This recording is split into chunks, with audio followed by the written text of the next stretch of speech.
नमो विष्णुपदाय कृष्णप्रेष्ठाय भूतले श्रीमते भक्तिवेदांत स्वामिनिति नामिने नमस्ते सारस्वती देवे गौरवाणी प्रचारिणे निर्विशेष शून्यवादी पाश्चात्य देशतारिणे जय श्री कृष्ण चैतन्य प्रभु नित्यानंद श्री अद्वैत गदाधर शिवासादि गौर भक्त वृंद हरे Krishna Krishna Krishna Hare Hare Hare Ram Ram Ram Hare Hare Hare Krishna. Thank you all very much for joining today's session.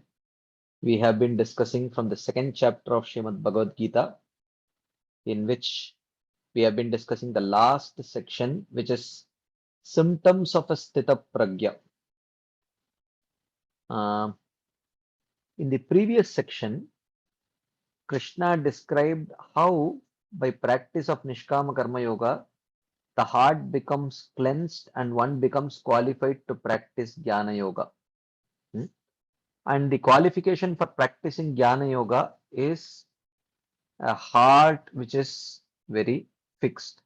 Samadhav achala buddhis stita samadhav achala buddhis tada yogam avapsyasi. He says that and when the intelligence is very fixed in samadhi, achala buddhi, yada te buddhi nischala stasyati. When your intelligence becomes fixed, then one achieves samadhi. Then it becomes indifferent to the scriptural statements which glorify Swarga and enjoyment in this material world. It becomes indifferent to that. So Arjuna asked this question to start this next section. He says, what are the symptoms of a person who has reached that stage? Sthita pragyasya kabasha samadhistasya keshava sthitadir kim prabhasheta kimasita vrajeta kim. So Arjuna asks that how do I identify a person who has qualified himself to practice Jnana Yoga? How do I know that now it is enough to practice Nishkama Karma Yoga? Now I am qualified to practice Jnana Yoga. How do I know that? What are the symptoms? So he says, Sthita Pragyasya Kabasha. What are the symptoms of a Sthita Pragya who has reached that stage? Sthitadir Kim Prabhasheta. How does he speak? Which means how does he respond to situations of duality, pain, pleasure, honor, dishonor, respect, disrespect? How does he deal with these kind of situations? And Kim Asita, how does he sit? Which means how does he engage his senses when it is not needed? Vrajeta Kim, how does he walk? Which means how does he engage his senses when it is needed to engage them? So these were the series of questions asked by Arjuna, in response to which Krishna answers, first, what are his symptoms? Prajahati yada kaman sarvan partha manogatan atmanyevatmana tushta sthita pragyastochyate. He says, yada prajahati sarvan manogatan kaman. When a person he completely gives up all the desires which are born out of the mind, which means which are born out of material vasanas, which means he is no longer getting any desires born out of material vasanas, because all the material vasanas have been wiped out by his practice of perfectly practicing Nishkama Karma Yoga. Yada prajahati sarvan manogatan kaman Atmani eva atmana tushta. And because there are no material vasanas, he is not having any material aspiration. Then does he not have any aspiration at all? No, he has aspiration for realizing the self. He is completely satisfied with his endeavor to realize the self. Atmani eva atmana tushtaha sthita pragyas tadochyate. He is a sthita pragya. Then he says in the next verse, how does he speak? how does he respond to dualities? Dukkeshu anudvignamana sukeshu vigata spurha vitaraga bhaya krodha stitavir muni gacchate. Dukkeshu anudvignam. When there is a distressful situation, he does not get carried away by grief. Sukeshu vigata spurha. And when there is an opportunity for happiness, uh, he he is not like he does not get very excited to enjoy. And further he clarifies this by telling Vita Raga Bhaya Krodha. How does one know that one has overcome? mm, he's free from raga. Raga means attachment. He has. Why does he not get excited when there is an opportunity to enjoy? Because he is not attached to enjoying. And how does one know that one has no desire to enjoy? When that object of enjoyment is taken away, when he does not become angry, then he has no attachment to enjoy. Vita raga, Vita krodha, and Vita bhaya. And while that object is there, he does not fear, oh, when that object will be taken away from me. So he is not consumed because he has no attachment, he has no fear, and he has no anger. He has no anger when that object is taken away. He has no fear anticipating that it will be taken away because he has no attachment to that object at all. So this is how he responds to dualities. Then in the next verse he says, Yes sarvatranabhishnehas tattat prapya shubhashubham navinandanti nadveshti tasya pragya pratishtita. So he says sarvatra anabhishneha. He does not have any kind of motivated affection at all. He does not show special affection to someone if he has anything that he wants to accomplish through that person. He does not have any motivated affection. Shubha prapya na abhinandanti ashubham prapya na dveshti. He does not rejoice on attaining some good fortune and he does not curse on attaining some bad fortune. So, tasya pragya pratishtita. Such a person's intelligence is very fixed. So, in this way, till now Krishna has described Stita Pragyasya Ka Bhasha. What are his symptoms? And Kim Prabhasheta. How does he speak? Which means how does he respond to dualities? Then he describes how Kim Asita. How does he sit? Which means how does he not engage his senses when it is not needed? So Yada samharate chayam kurmongani va sarvashah indriyani indriyartebhyas tasya pragya pratishtita. He says that such a person is able to easily withdraw his senses from the sense objects, just like a turtle or a tortoise. Whenever there is a predator approaching the tortoise, or whenever the tortoise senses that a predator is approaching him, then immediately he can with the senses inside his shell at his will. Okay, he has full control over all those limbs. He can immediately withdraw it in that he can be protected. Similarly, the Sthita Pragya also is compared to a tortoise that whenever there is no need to engage the senses in the objects of senses, he is able to very easily withdraw it. So that's how. So then one may say, oh, what is the big deal? What is the big deal in removing the senses? Because a person who is fasting, like tomorrow is Nirjala Ekadashi, if one is fasting from food and on top of that one is going to fast from water also, especially in Kali Yuga, the prana or the strength is in anna only.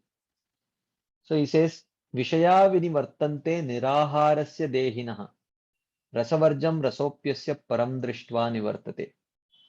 So one may say that what is the big deal in not engaging the senses from the sense objects? Any person who is fasting, because he is fasting from anna, the prana is in anna, especially in Kali Yuga. So when one does not take ahara, then the prana becomes very weak. When the prana becomes weak, because prana is powering the indriyas, especially the karmendriyas, so therefore he cannot enjoy, the karmendriyas cannot enjoy. So what is the big deal? Even a person who fasts from food, he can restrict the senses from approaching the sense objects. What is the big deal? Oh, why do you have to perform jnana yoga and all that, and or nishkama karma yoga, and why do you have to become a sthita pragya like that? So he says, no, no, no, no. Even though who is niraharasya dehinah, one who is fasting, he may not have the ability to engage his senses in the sense objects, but the desire to enjoy does not go away. As soon as he gets some strength, then he engages his senses with full gusto. So, uh, like that. So, but a sthita pragya is not like that.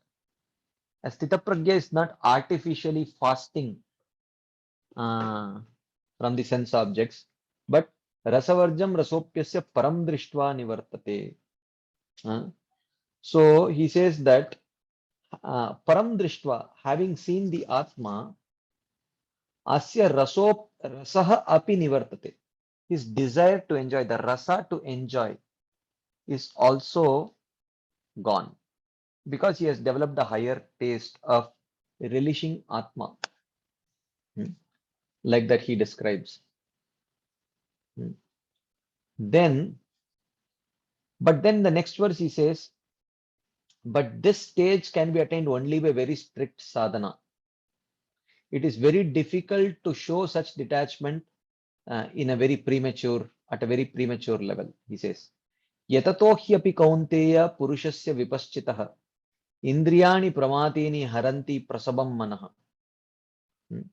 One may be a vipaschitaha purusha. One may be a very intelligent person, very wise man,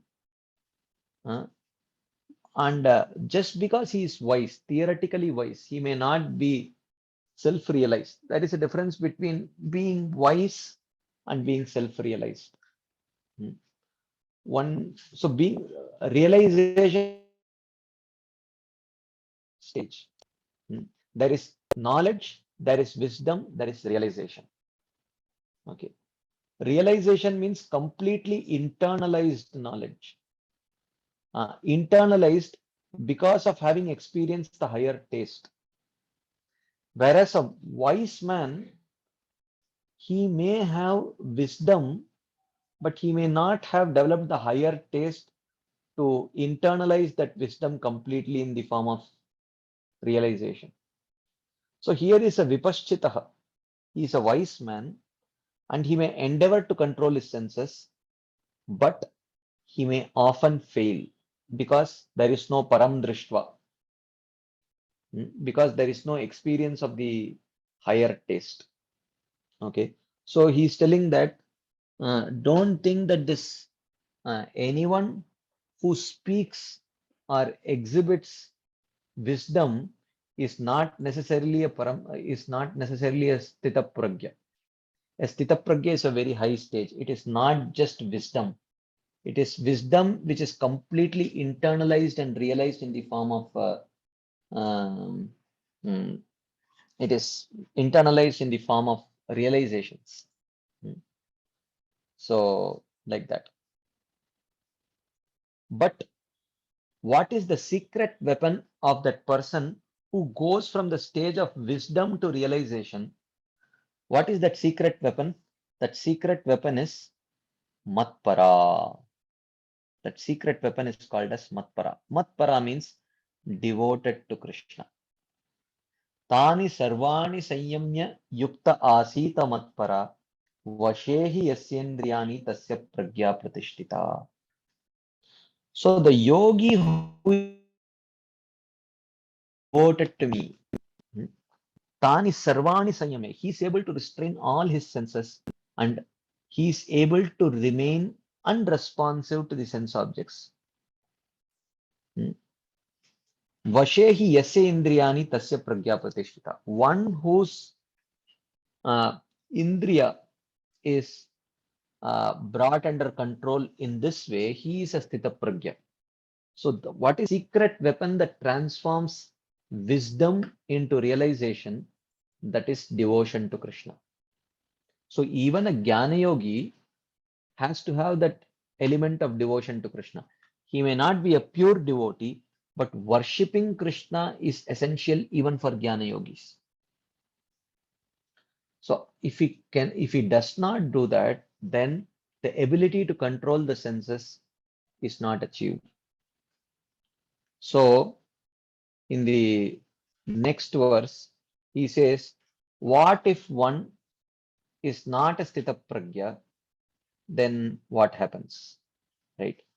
Dhyayato vishayan pumsah sangasteshu pajayate sangat sanjayate kamaha kamat krodo vijayate krodad bhavati sammoha sammohat smriti vibrama smriti vibramshat buddhinasho buddhinashat pranashyati. So we had an elaborate discussion on this series last time.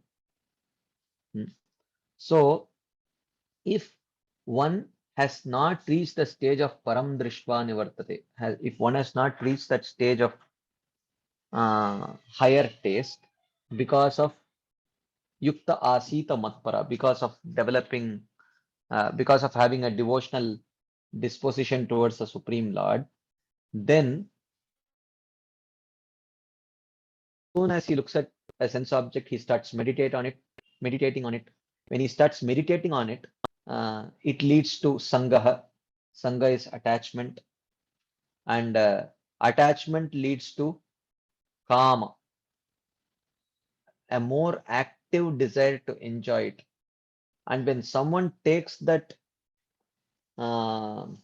object of kama away, then it leads to krodha. Kama, when fulfilled, leads to lobha. Kama, when unfulfilled, leads to krodha. So, we saw that the senses touch the sense objects, then it leads to dhyayato, dhyayato leads to sangha, sangha leads to kama. When kama is fulfilled, it leads to lobha and krodha. It fulfilled leads to lobha, I mean unfulfilled leads to krodha. And both lobha and krodha leads to sammoha. Sammoha leads to smriti vibrama. The bewilderment of one's memory. Smriti Bramshat Buddhinasho Buddhinashat Pranashyati. So, therefore, if you see Buddhinasha, what is Buddhinasha? Sorry, what is Sammoha? Sammoha means loss of discrimination as to what is right and what is wrong. Krodha and Lobha, when they are very intense form of they are much more intense than kama, the desire to enjoy. So, and then it leads to sammoha. Sammoha means loss of discrimination as to what is right and what is whether this is anukul for my bhakti or not. One loses the discrimination. And sammohat smriti vibrama. The smriti vibrama means loss of memory as to, oh, what do the shastras say? How can I overcome lust? What do the shastras say? That memory is lost. And that memory is lost, then the determination to resist the sense gratification is also lost. That is called as buddhi nasha. Actually, discrimination, memory, determination, all three are various aspects of intelligence. So when we don't surrender to Krishna, when there is no matpara, then first the mind surrenders. Okay. There are 4 stages of surrendering of mind. First, dhyato. The mind first surrenders by meditating on the sense object. Then the second stage of surrender of mind is that object which it's meditating upon, it becomes attached to that object. This is the second stage of surrender of mind. Then the third stage of surrender of mind is it develops an active desire to enjoy that object. This is the third stage of surrender of.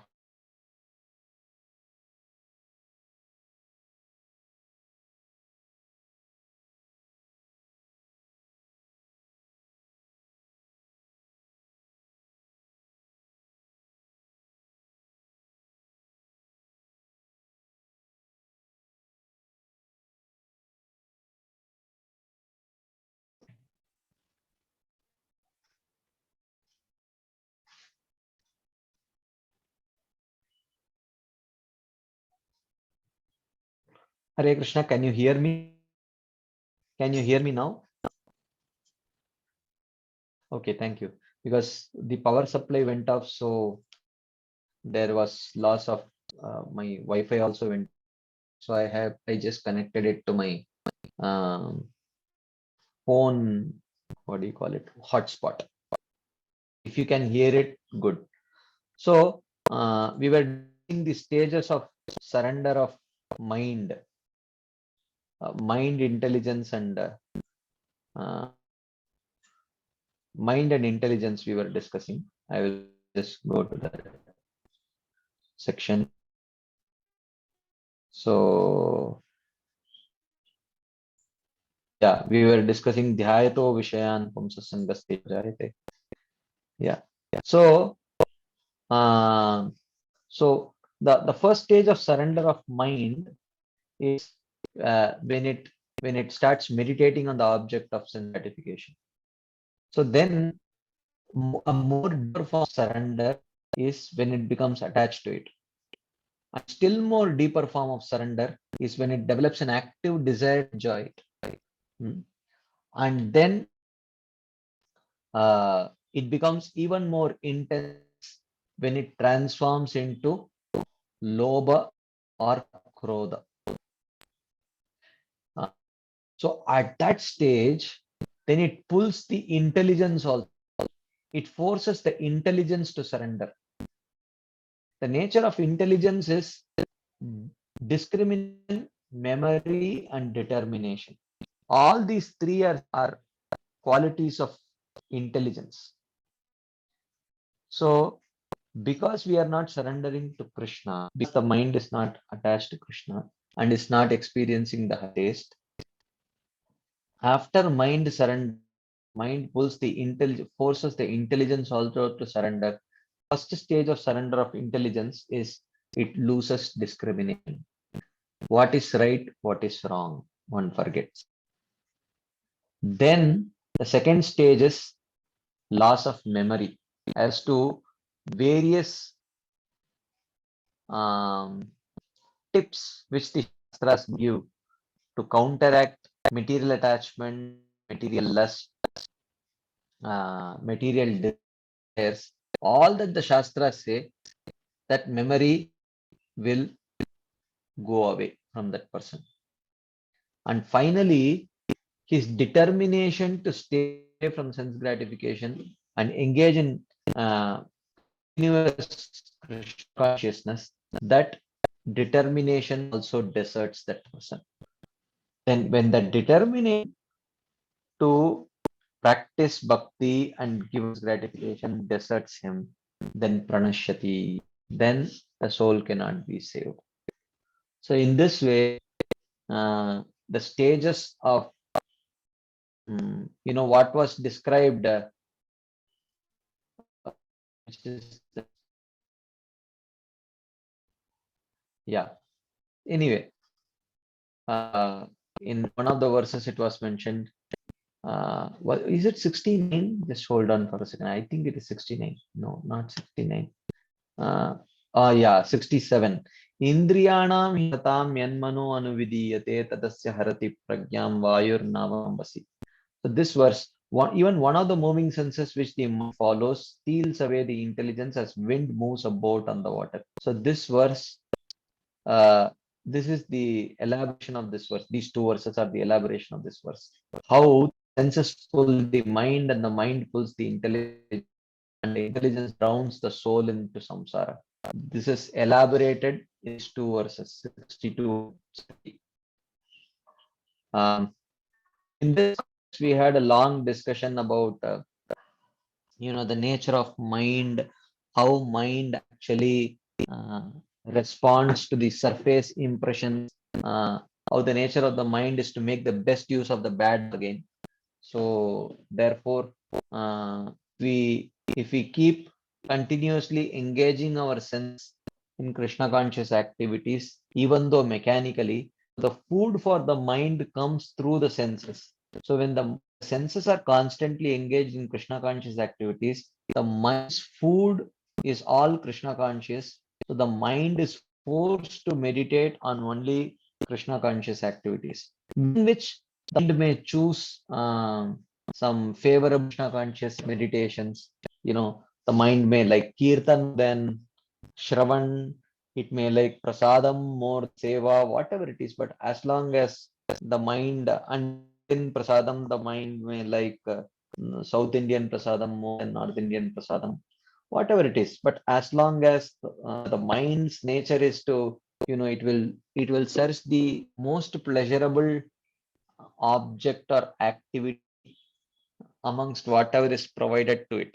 So the nature of mind.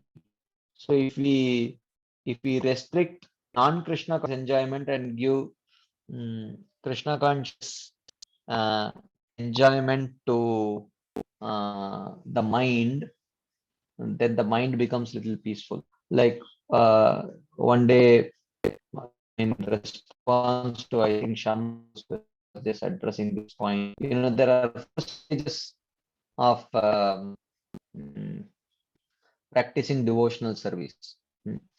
Just hold on for 1 second.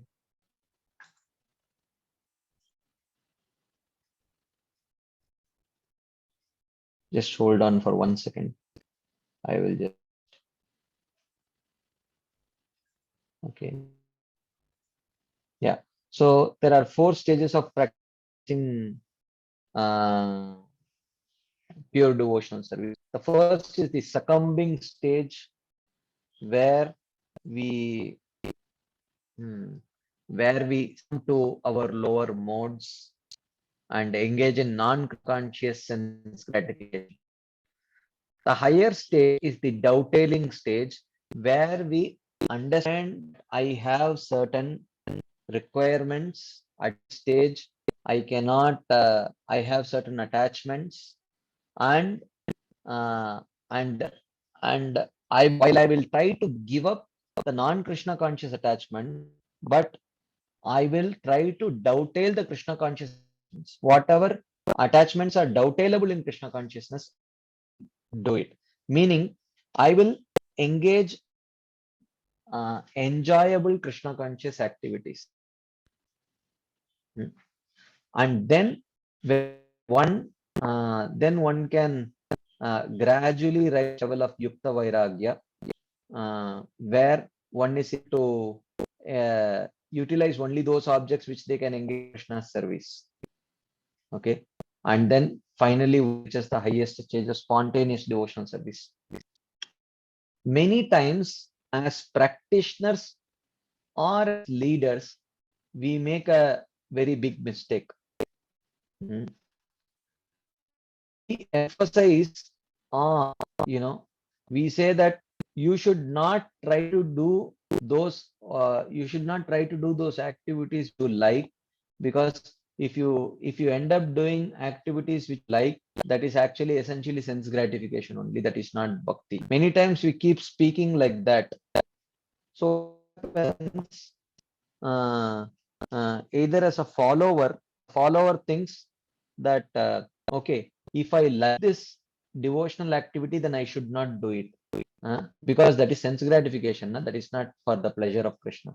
So what happens?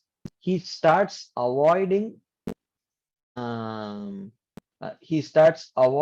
likable Krishna's activities, and because he is not doing anything that he likes within the realm of Krishna consciousness, but the desired joy is still there, he is pulled down to enjoy in a very non-Krishna conscious way. So in a very non-Krishna conscious way. So he keeps succumbing. So so overcoming the succumbing stage becomes very difficult. So but a mature leader, when he identifies that his subordinate is vulnerable to uh, gliding down to the succumbing stage, a mature leader will ensure that this person is engaged heartedly in those activities of devotional service which he likes, so that he starts gaining a firm grip in the activities of Krishna consciousness. So he should not be um, embarrassed, feeling that, oh, you are trying to do only activities which, this is essentially not bhakti, this is essentially sense gratification only. So then he will start avoiding those activities within the realm of bhakti, but because the desire to enjoy has not gone, he will secretly succumb to his lower modes and engage in non-Krishna conscious sense gratification. You cannot you cannot skip the second stage and go directly to the third stage, Yukta Vairagya. So therefore, especially when one is still vulnerable to glide down to stage one should consciously in stage two, which means engaging in likable Krishna conscious activities. So then gradually he can start liking to engage in activities purely for the pleasure of Krishna. So while engaging in activities for the pleasure of Krishna is definitely our aim, our deep desire, but we understand our vulnerabilities and weakness and ensure that we engage in likable Krishna conscious activities and gradually transcend to Yukta Vairagya, and then subsequently we can reach the stage of spontaneous devotional service. So this we are discussing in this context of mind, uh, because I think I more little longer time on this theme. So, so the nature of the mind, which is very important and which is very advantageous for us, is that the mind very quickly um, chooses, or the mind very quickly adjusts itself the best available pleasure. So so therefore even I gave the example of my schooling.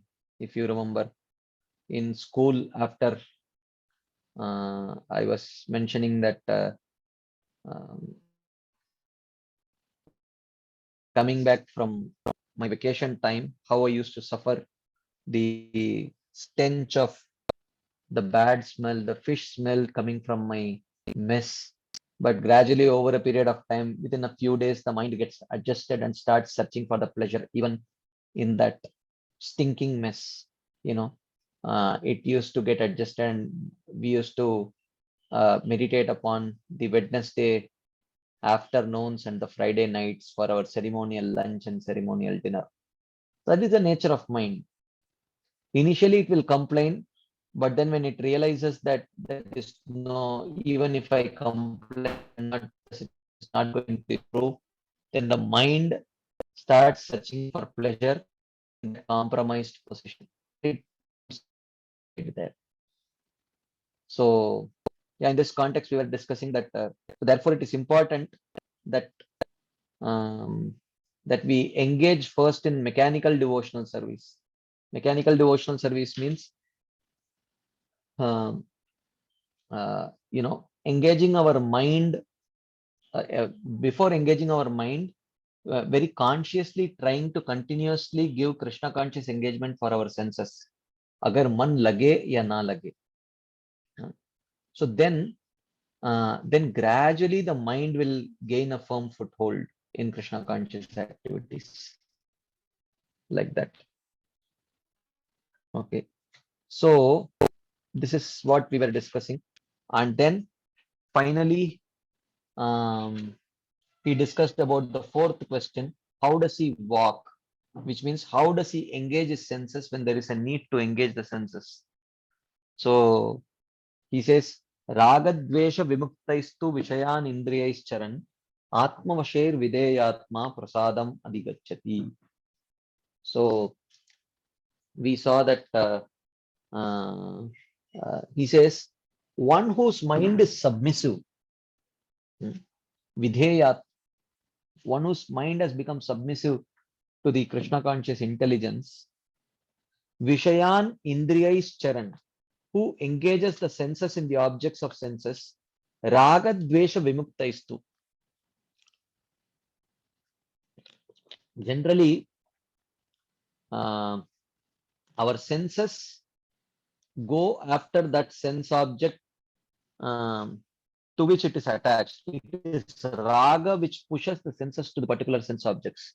Whereas as Sthita Pragya, because his heart is purified, his mind is purified, therefore there is no Raga and Dvesha.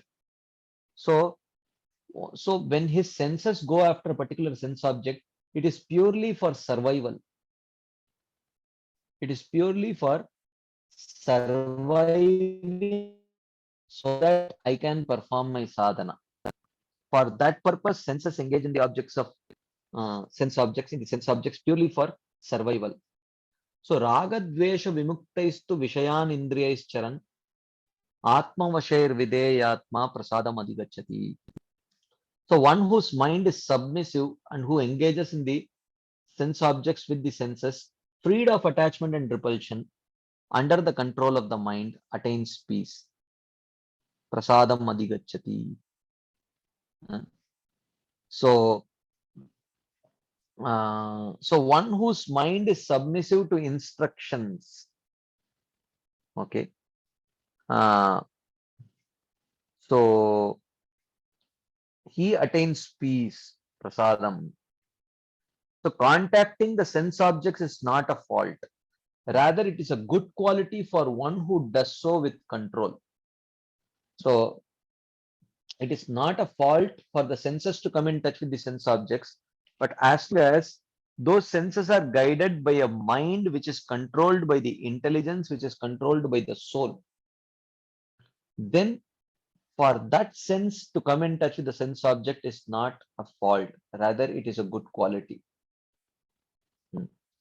This is where we ended our discussion the last time we met.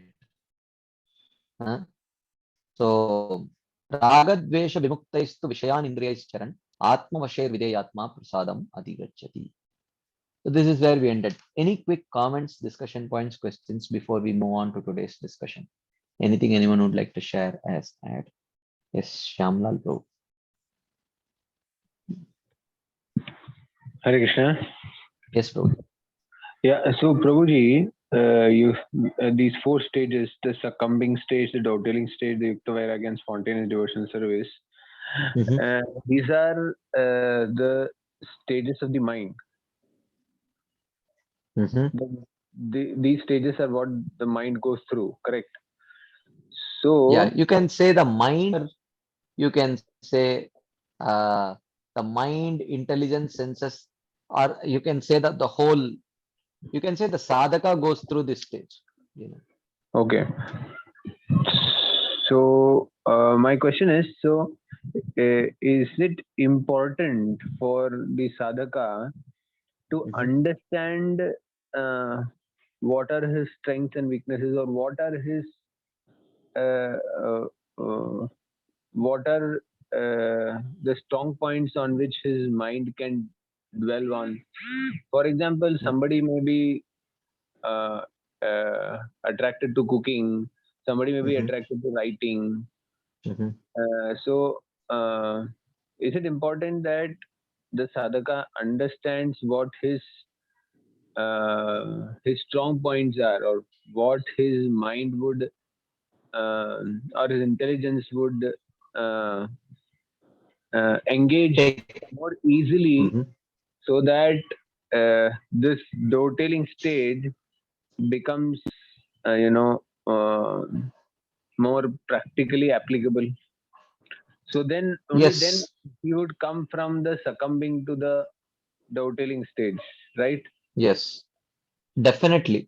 One should definitely know what are his vulnerabilities and what are his, uh, or rather, I would say, what are his vulnerabilities which are non-dovetailable attachment, what are they? And in order to overcome that non-dovetailable attachments, what are the strongly dovetailable attachments which he has? So he has to identify them very clearly. So while he has to stay away from the non-dovetailable weaknesses, and in order to perfectly stay away from that, he should cling on to his dovetailable attachments and keep engaging him in that, so that he gets some so he gets some juice out of it, uh, so that he is not on a slippery slope, and he will not glide down to the succumbing Right. stage. Right. Yeah, so it's So very important. correct. So that makes it, in one sense, every sadhaka should have a personality chart kind of thing. Like, this is my type of personality. Understanding that this, as a person, I am more like, driven by maybe driven by endeavors, or driven by so understanding my drive, right? So it's like, my question is, it's important for the sadhaka to understand his own personality. Well, Like, it cannot be just an ABCD for everybody, right? yeah, yeah. But So one need not make it so complicated also. It's okay, just that, uh, I mean, there are, I mean, no one thinks so much, even in the outside world. But people do identify what they like and what they don't like. So, in the outside world, it's so easy. It's just that you identify what you like, what you don't like. But additionally, one additional exercise that the devotee has to do is to just find out amongst things that I like, uh, which are dovetailable in Krishna consciousness and which are detrimental to Krishna consciousness. He has to identify that. That's all. I mean, one need not do a complex personality type test and things like that. I mean, that is not really necessary. But everyone knows what they relish and what can keep them quite absorbed without getting distracted. One knows that. So it's just as simple as that. One need not go to a psychologist to get a personality test done, and and all those things are not needed. I mean, I don't think that. So it's as simple as, no, I mean, you know your likings, you know your vulnerabilities, weaknesses, and you know your strengths. So just identify it, and that which is dovetailable, engage in them, so that you gain a firm footing in Krishna consciousness. That's all. okay. Thank you, bro. Thank you. Hare Krishna. Thank you. Anything else before we move ahead?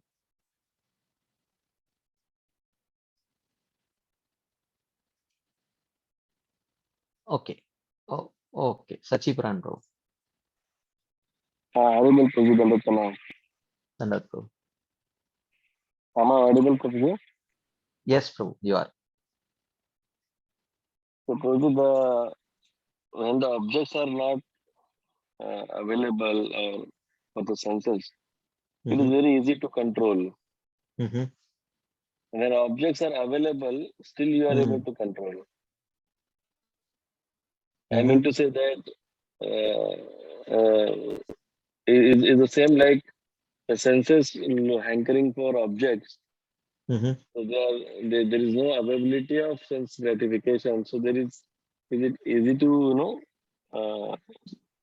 Avoid. follow that avoid, or you can engage your senses into some as per your tendencies, you are engaging in Krishna conscious activities. Mhm. But when sense gratification is easily available and still you are Mhm. able to control it, Mhm. that happens with the difficulties Advance. or maybe yeah. So Mhm. my question is like exactly like you are moral till your opportunity is not there to become immoral. Mhm. Correct. So Correct. Correct. so so my question is Prabhuji, unless we get some little higher taste, we don't Mhm. able to go up the lower taste. So what is Correct. the stage where we can able to identify? Yes, I am I am having some higher taste. That's why I'm not able to getting attracted to this. When you are not getting entangled into the actions, but at least Mhm. your mind is telling this is wrong, this is right, this is wrong. Your Mhm. intelligence is constantly helping you to avoid the things. Mhm. Yeah, I So mean, so your question is how do I identify at this stage? Yes, I have developed a higher taste and I will not succumb. correct. Is that your question, bro? Yeah. Yeah, Well, because is it the environment helping that person to or is it he has received the higher test, that's why he is able to avoid that sense gratification? What is that? Like sometimes a sangha, like you are in a sangha, your environment is like that, mm, so that you easily able to avoid that kind of sense gratification. mm, yeah, I mean, The better. person is not Sita Prajna, he is not reached to that level, Mhm. uh, but he feels he's like a Sita Prajna. He's able to control, he's able to do everything. But the moment the environment is not there, or moment the external situations are not Mm, conducive, the situation may not mm, help him to and then again he's like, "Arey, I was able to do, I was completely like Sita Prajna. How it can happen like that again?" So this kind of ups and downs in the consciousness of the person depends mhm. upon the situation. So sometimes we tell that the bhakti is not dependent on external factors, uh, like apart from the association. No, no, no, But no. No, we don't say like that. That is not the right understanding. Then why are we talking about anukulyasya sankalpo pratikulyasya varjanam? Accept whatever is favorable and reject whatever is unfavorable. When we don't say what we say is bhakti is, when we say bhakti is independent, we have to understand what it means. We don't say that bhakti is not dependent on the external circumstances, but we say that for bhakti does not need the assistance of karma, the path of karma, the path of jnana or path of yoga. That we say. Within the practice of bhakti, a very integral part of practice of bhakti is to identify what is anukul for bhakti and what is pratikul for bhakti, and accepting what is anukul and rejecting what is pratikul. So that falls in the category of bhakti only. So when we say that is what we say is we don't need the lives of jnana, yoga, vairagya, etc. to practice bhakti, but know what constitutes bhakti also. So one of the very integral aspect of practice is to consciously accept uh, association, atmosphere, things, services, etc. cool for our body, and consciously avoid atmosphere, people, things, and services which are pratikul to our practice of bhakti. So we never say that bhakti is independent of external situation. We never say that. That is never mentioned. or when the stage can come, Prabhuji, where he doesn't have to easily see that what he is able to control it without this. He consciously he has to Nishtha. avoid. Okay. At the stage of Nishtha, he will Nishtha. not able to. When we say the So he stage will of be Nishtha. okay. So he is now consciously has to try to follow the principle of Anukul Pratikul like that. Because Anukul, whatever Yeah, situations yeah, were yeah, Anukul and Pratikul. At the still the stage of Nishtha, yeah. he has to consciously avoid or consciously accept the things Correct, correct. available for Bhakti. Yeah, yeah, yeah, yeah, yeah, yeah. Okay. Anything else anyone would like to share as that before we move ahead?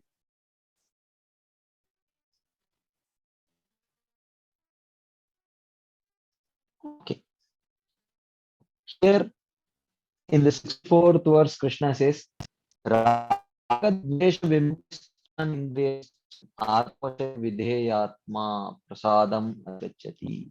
One whose mind is submissive, who engages in the sense objects with the senses, freed of attachment and repulsion. So, a Sthita Pragya is because he is not having Raga Dvesha, therefore his engagement of the sense objects with the senses are not driven by Raga or Dvesha. So, therefore, such an engagement of sense objects with the senses leads to peace.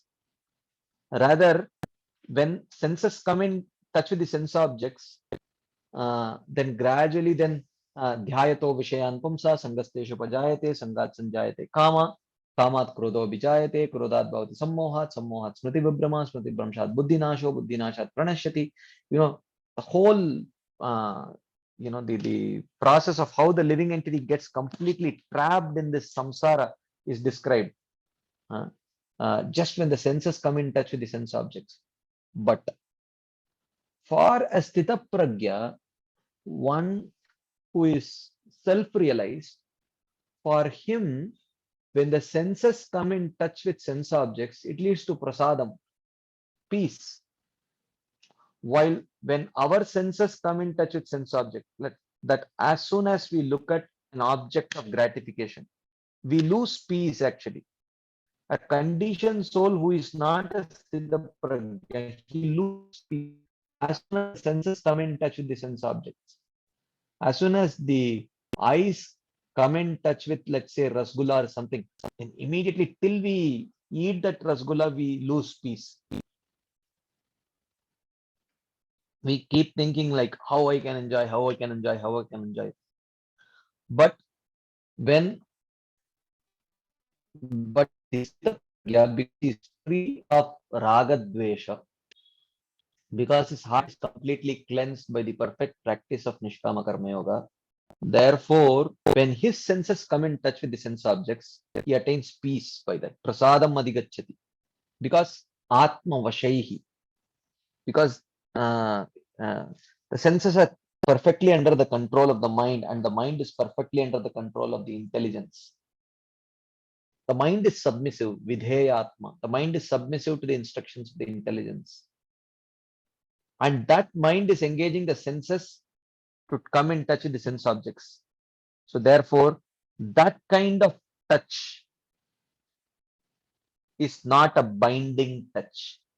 It is a liberating touch. It is a liberating touch, right? Like in CPT, child protection also, we teach the children what is a good touch and a bad touch, right? So similarly, for a conditioned soul, his touch is a bad touch. When the senses touch the sense objects, it's a bad touch. It's a binding touch. But for the liberated soul, for the Sthita Pragya, his touch is always a good touch. When he senses the sense object, it is a liberating touch. Prasadam madhigacchati. Because that touch is not driven by raga or dvesha. It is not a raga dvesha driven touch, but it is a touch which is driven by a need for survival, that he can perform his sadhana and attain liberation. So that touch is liberating. So he says prasadam madhigacchati. Under the control of the mind, when the senses come in touch with the sense objects, then he attains peace. Adhigacchati, prasadam adhigacchati. So then in the next verse, Krishna says, prasade sarva dukkhanam hanirasyopajayate prasanna chetaso hyashu buddhir paryavatishtate. Prasade, from this peace, upajayate, from this peace arises asya sarva dukkhanam hanihi. From this peace arises destruction of all distress. Ashu, very quickly, prasanna chetasaha buddhihi, the intelligence of the peaceful minded person, paryavatishtate, it becomes completely fixed in Brahman. So he says that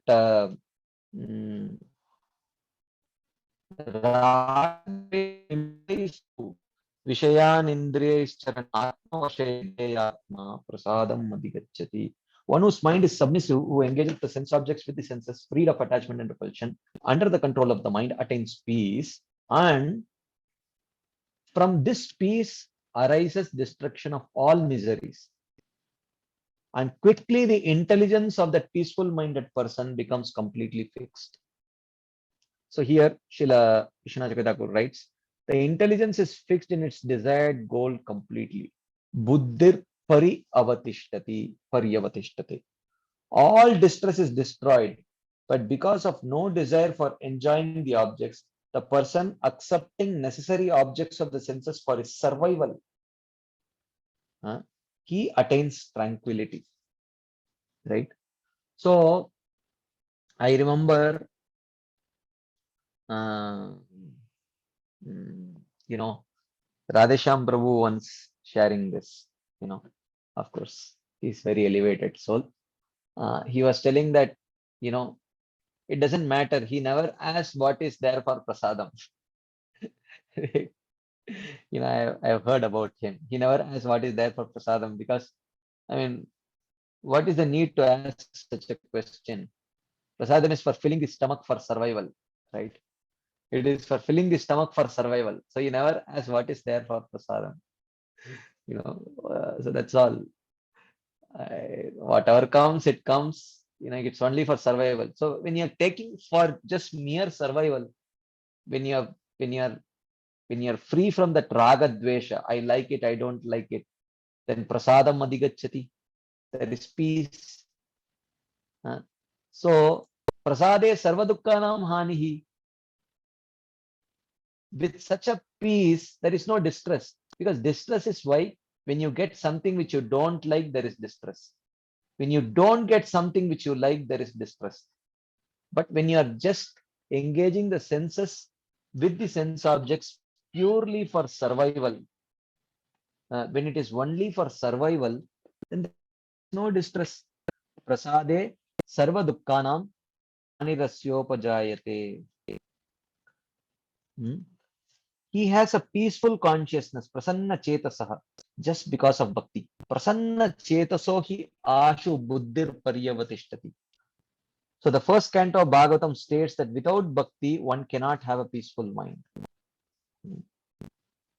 Vyasadeva, even though writing the Vedanta Sutras, did not have happiness of mind, but he gained peace of heart through bhakti taught by Narada Muni.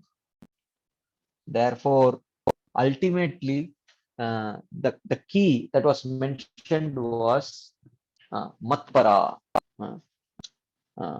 Matpara means to be attached to Krishna, to be completely surrendered to Krishna.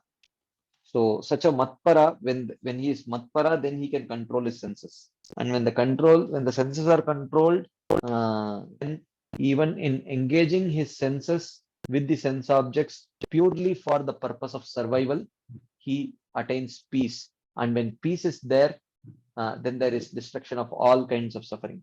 Prasade sarva dukkhanam hanirasyopajayate prasanna chetaso. Then his intelligence becomes happy because of that satisfaction which comes through bhakti. Buddhir paryavatishati. Like that. This is the next verse that Krishna describes here in this purport, in this verse, and Srila Vishwanath Thakur is explaining in this purport. Any quick comments, discussion points, questions, anything anyone would like to share? Yes, Vahini Mataji. Hare Krishna. Yes, am I audible? Yes, Mataji. Yeah. So, Prabhuji, I had this doubt that the peace, sometimes can be like, as you shared that example of you adjusting to the fish smell. Sometimes the peace may be due to our mental adjustment and trying to adjust to our surroundings, which may not be so good for our bhakti. That peace that we have attained by adjusting, where we should have rebelled actually. We should have said no. So how do we distinguish, like, this piece is for my good, or is it just my mental adjustment and I'm just trying to adjust to. How do we make a distinction between the piece that this Sthita Pragya person gets and the piece that comes from just adjusting and just trying to go with our surroundings? Do you get like what I'm trying to say? Yeah. That comes from to the extent our intelligence is sharpened through the teachings of Guru, Sadhu, and Shastra, we will be able to understand what kind of peace we are getting. Is it just the mental adjustment piece or the higher taste piece? So that is why we should constantly be guided by the teachings of Guru, Sadhu, and Shastra, so that we know that in what direction we are getting adjusted, whether the piece is favorable and conducive for my Krishna consciousness. As you rightly said, that I stayed there for a few days and my mind and senses got adjusted to the fish smell and that stench, but that was probably not conducive for my Krishna consciousness, but still nevertheless the mind adjusted. But that adjustment, that mind would not have adjusted in that situation, rather rebelled and sought out a more conducive atmosphere, if only my intelligence was sharpened by by the teachings of Guru, Sadhu, and Shastra. But if it is not sharpened by the teachings of Guru, Sadhu, and Shastra, the mind will look out for a lower adjustment, which is non-conducive for the practice of devotional service. Is that relevant, Mataji? Yes, Prabhuji. Yes, thank you. Hare Krishna. Anything else before we move ahead?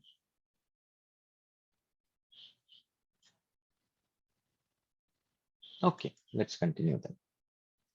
So then he continues. So in the previous verse he says, Prasade sarvadukkanam hanirasyopajayate prasanna chetaso hyashu buddhir paryavatishtate. Prasade sarvadukkanam hani. By such peace, all kinds of miseries are destroyed. But on the other hand, nasti buddhir ayuktasya nachayuktasya bhavana nacha abhavayata shantir ashantasya kutas sukham. So now this is a contrast verse. So he is creating a contrast by contrasting the Sthitapragya's situation with a conditioned soul situation. So in contrast, ayuktasya, for a person with uncontrolled mind, in contrast to, so the ayuktasya is contrasted to a vidheyatma. Okay, vidheyatma means one whose mind is completely under control. But for a person with uncontrolled mind, na asti buddhihi, there is no fixed intelligence which is fixed on the soul. Nacha ayuktasya bhavana, and there is no meditation on the Paramatma. So without a controlled mind, the intelligence cannot fix on the soul, and one cannot meditate on the Paramatma. Nacha abhavayatah shantihi, and without meditation, one can have no peace. Ashantasya kutas sukham, and without peace, where is bliss? There can be no bliss. Because peace is actually foundational to bliss. Without peace, one cannot have bliss. So that's what he says here. Nasti buddhir ayuktasya nachayuktasya bhavana nacha abhavayata shantir ashantasya kutasukam. Where can there be bliss without peace? So here Srila Vishwanath Jagadakur says, Krishna makes his statement clear by stating the effects of the opposite condition. For one who has not controlled the mind, there is no intelligence, no prajna fixed on the soul. For one who not having such prajna arising from controlled mind, meditation on the Supreme Lord is also not possible. Not performing meditation, he does not have peace, which is the cessation of agitation from sense objects. Peace means no agitation from the sense objects, that is peace. And this person without peace does not have bliss from the soul, like that. So, so therefore he says, so this verse is creating a contrast between a sthita prajna and one whose mind is totally uncontrolled, like that. Nasti buddhir ayuktasya nachayuktasya bhavana nacha abhavayata shantir ashantasya kutasukam, like that. Any quick comments, discussion points, question?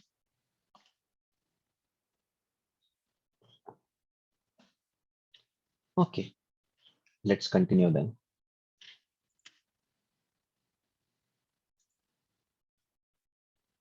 The next verse, he says, what happens to such a person? One whose mind is not controlled, what happens to such a person? Indriyanam hi charatam yan mano anuvidiyate tadasya harati pragyam vayur navam ivambasi. For such a person, charatam indriyanam, even one of the moving senses, yad mano anuvidiyate, which the mind follows, tadasya harati pragyam, it steals away that intelligence. Vayur navam ivambasi. Even one of the moving senses which the mind follows steals away the intelligence, and like we saw how this happens, right? How the even one of the senses which is sitting on a sense object, it steals the mind. How? Dhyayato vishayan pumsam sangasteshu pajayate sangat sanjayate kama kamat krodho vijayate. And then how the mind steals away the intelligence? Krodhat bhavati sammohat, sammohat smriti vibrama, smriti bramshat buddhi nasho. The three stages of surrender of intelligence. Buddhi nashat pranashyati. Then that's intelligence which has surrendered to the dictates of the mind, then drowns the soul in samsara, like that.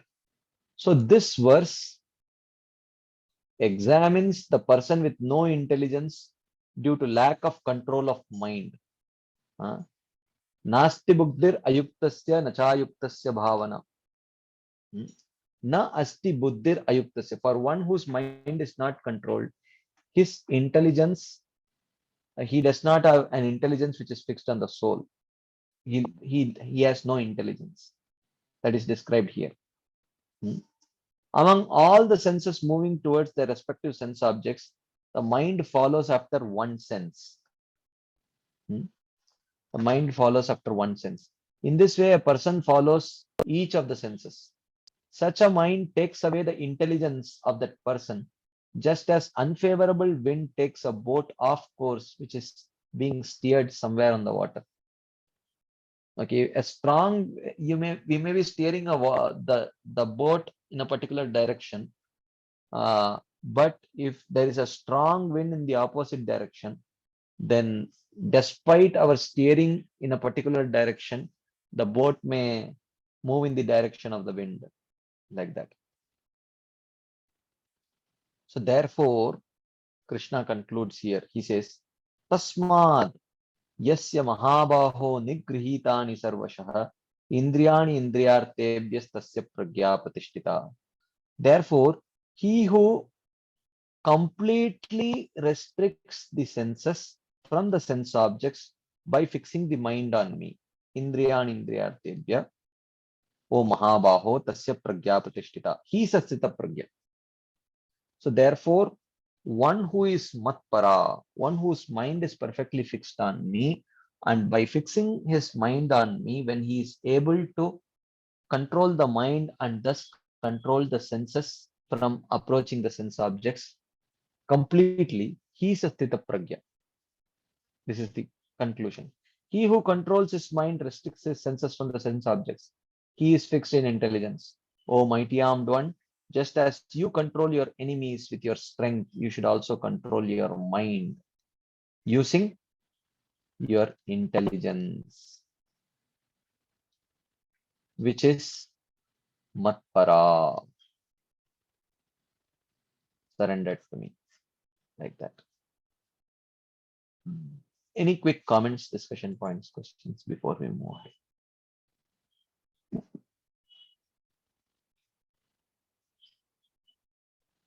Okay, let's continue then. याशा सर्वभूतानां तस्यां जागर्ति संयमि यस्यां जागृति भूतानि सा निशा पश्यतो मुनेः. संयमी जागर्ति tasyam. Samyami means the controlled soul, which means one who is asthita pragya. Asthita pragya jagarti tasyam. He stays awake. Ya sarvabhutanam nisha. Nisha means night. Samyami, asthita pragya, who is a self-controlled soul, jagarti, he stays awake. Nisha, at that which is night for sarvabhutanam. Ya nisha sarvabhutanam. That which is night for all the living entities, the Siddha Pragya stays awake. And Pashyato Munehe Nisha. Pashyato Munehe means the observant sage, who is the Siddha Pragya. His night is Sa Yasyam Jagarti Bhutani. His night is when, which is the state of awakening, or not state of awakening, which is the time when all the other living entities stay awake. That is the night for this Sthita Pragya. So he says the Sthita Pragya is able to control his senses very naturally. There are two types of intelligence: that which is directed towards the soul and that which is directed towards matter. The intelligence directed towards the soul is night for all other entities, because any spiritual subject matters, they have no interest. So night indicates lack of interest. Day indicates enthusiastic interest. So this is a very metaphorical presentation. That which is night for the Sthita Pragya is the day for the living entities, which means matter which is of no interest to the Sthita Pragya generates enthusiastic interest for common people. Whereas soul, which is the object of interest of the Sthita Pragya, creates absolutely no interest in ordinary living entities. That's what this means. Just as in the night, people sleeping do not know what is happening at that time. So all living entities do not know the things which are being perceived by the intelligence directed towards the soul. So the intelligence, when it is directed towards the soul, what all it gains and everything, an ordinary living entity cannot understand it at all. But during that night, the Sthita Pragya or the Sanyami controlling his senses is awake and not sleeping. In other words, he directly realizes the bliss from fixing his intelligence on the soul. So what bliss could be there for that intelligence which is directed towards the soul? The common man can never understand. And the Sthita Pragya is wondering what juice are these conditioned souls getting by constantly directing their intelligence towards matter? So, when the living entities are awake with intelligence directed towards material sense objects, they realize directly the happiness, lamentation, and bewilderment of those sense objects upon which their intelligence is fixed. So, when the ordinary living entities direct their intelligence towards matter, they experience happiness, lamentation, bewilderment, etc. They are not sleeping, but that is night for the Muni, the Sthitapragya, who does not experience fixing his intelligence on those objects at all. But he does seize those objects. He sees those objects. Um, he sees those objects, but he does not get attracted to it.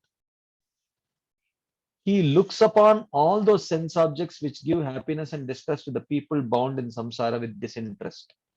He has no interest in them. This means that he accepts the required sense objects for his survival without being affected, as we saw. Ragadvesha vimuktaistu vishayan indriyaicharan indriyarthan vimudatma. Sorry, vishayan indriyaicharan atma vashair videyatma prasadam adhigacchati. Like that. So that is this verse. Yanisha sarva bhutanam, that which is night for the common man is the day for the self-realized soul, and that which is the day for the self-realized soul is night for common man. Like that. Any quick comments, discussion points, questions, anything anyone would like to share, ask, add?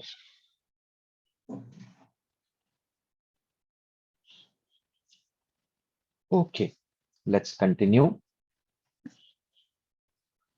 70th verse. Aporyamanam achala pratishtam samudramapah pravishanti yadvat tadvat kamayam pravishanti sarve sashantimapnoti na kama kami. Yadvat apah pravishanti samudram. Apah is literally water, but here it refers to the water of the rivers. Yadvat, just as water of rivers, pravishanti enters samudram, an ocean. Achala pratishtam. Achala means non-moving, fixed. Pratishtam. Pratishta means here banks. Just as rivers enter the ocean which has fixed banks. Even though fresh water is entering into the ocean, but you don't see the banks of the ocean expanding. They are fixed. Apuryamanam, and is never quite full. You never see this ocean overflowing with water. A river may overflow with water during monsoon, but you don't see an ocean overflowing with water during monsoon. So, yadvad apaha pravishanti samudram. Just as the rivers enter the ocean which has fixed banks and is never quite full, tadvat, in the same way, kamayam pravishanti sarve. So the objects of enjoyment enter into the sthita pragya. Saha shanti mapnoti. He remains completely peaceful.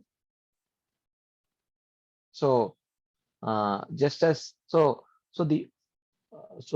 rivers. Okay, now let us see how carefully you have been listening to. So there is a river, there is an ocean, okay, with a fixed bank. Okay, there are rivers, there is an ocean with fixed bank. Okay, so what is the there is, and the ocean does not overflow. Even though the rivers are flowing into the ocean is not overflowing. Okay, now my question to you is, this is there is an analogy that is presented here. What is compared to the river? what is compared to the ocean with a fixed bank, and what is it? What does not overflowing indicate? Would anyone like to share your understanding of this verse? Okay, yes. Brajarade Mataji is answering. So the rivers are the sense objects. Correct. Okay, the rivers are compared to the sense objects. So the sense objects are flowing. Okay. Yes, Shamlal Prabhu is raising his hands. Yes, Prabhu, Shamlal Prabhu. Yeah, Hare Krishna. Yes, Prabhu. Yeah. So, yes, so the sense objects are the rivers that are flowing in, and the Siddha Pragya is the ocean, and Yeah, this. because his Yeah. mind is totally controlled, that is why there is no overflowing of the ocean. Correct. Because he has Perfect. detailed everything in the service of Krishna. So the control is there is no overflowing of the ocean. Although the rivers can overflow, but the ocean does not overflow because Yeah. he is Siddha Pragya. Yes. Thank you, Prabhu. Perfect. Perfect. Perfect. Thank you. So yes. So the rivers are compared to the sense objects. The ocean with the fixed bank is the Siddha Pragya. So even though the rivers may flow into the sense, the rivers may flow into the ocean. Similarly, the sense objects may flow into the Siddha Pragya. Saha Shanti Mapnoti. He remains peaceful because there is no Ragadvesha. Ragadvesha vibhaistu. Vishayan Indriyaicharan. But na Kama Kami. But one who desires those sense objects, one who is not accepting those sense objects purely for survival, he cannot attain peace. Ashantasya kutas sukham. And for one who has no peace, where is the question of happiness? So, like that. So here Srila Vishwanath Chakravarti writes, this verse describes the Sthita Pragya's condition of not being affected or agitated when he accepts the sense objects. Just as in the rainy seasons, rivers here and there enter into the ocean, almost filling it up, apuryamanam, but not being able to completely fill it up, not being able to go beyond the shore. In a similar manner, the objects of sense enjoyment come to the Sthita Pragya for his enjoyment, but it cannot disturb him. Just as whether the rivers enter or do not enter the ocean is not at all disturbed. Similarly, the Sthita Pragya remains undisturbed whether he gets objects of enjoyment or not. He attains the stage of Jnana. So he's not at all affected.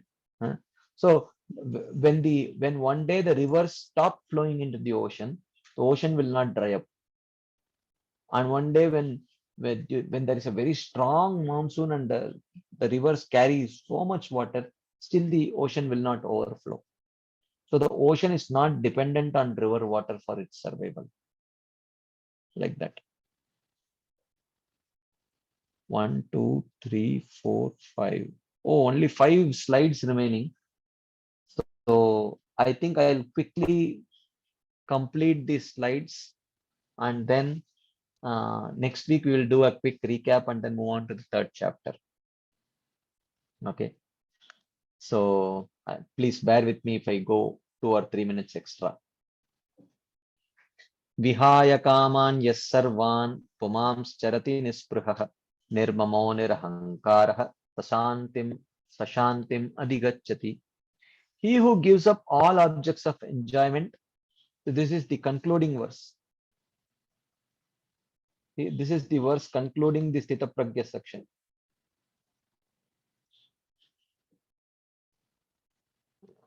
Okay.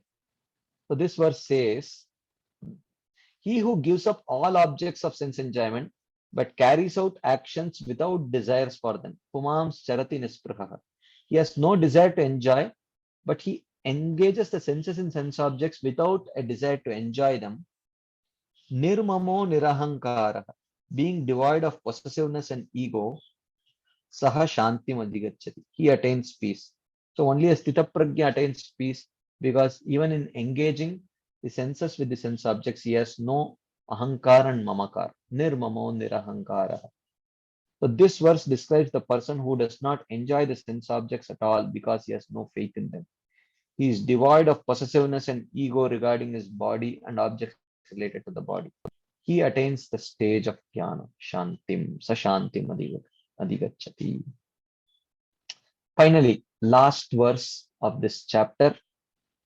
Esha brahmi sthiti partha nainam prapya vimuhyati sthitva syamanta kalepi brahma nirvanam vricchati. Osanaprita Esha brahmi sthitihi. This is the situation for attaining Brahman.